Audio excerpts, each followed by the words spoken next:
Az bir şey sevebilirsin babacığım ama yavaşça dokun, tamam mı?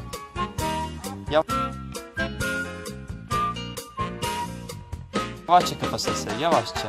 Heh. Bir şey yapmaz kızım sana. Hiçbir şey yapmaz, hiçbir şey yapmaz. Korkma. Yavaşça sev. O daha bebek babacığım. Aha, sevebilirsin, sev babacığım. Evet, evet. Sev aşkım, sev, bir şey yapmaz, sev.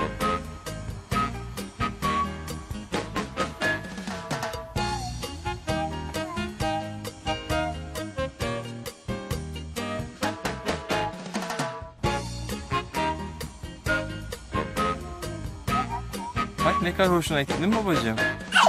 Evet, onun hoşuna gitti. Karnını sev, karnını sev. Yavaşça, yavaşça. Hı hı.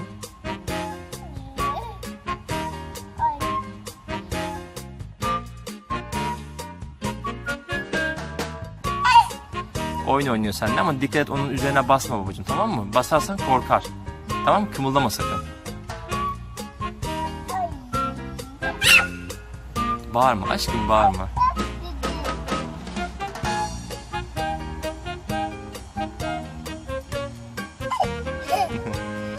Sev babacığım, başını sev. Sev.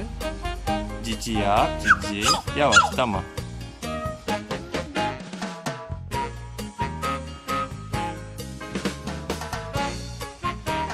Evet, evet. Aa.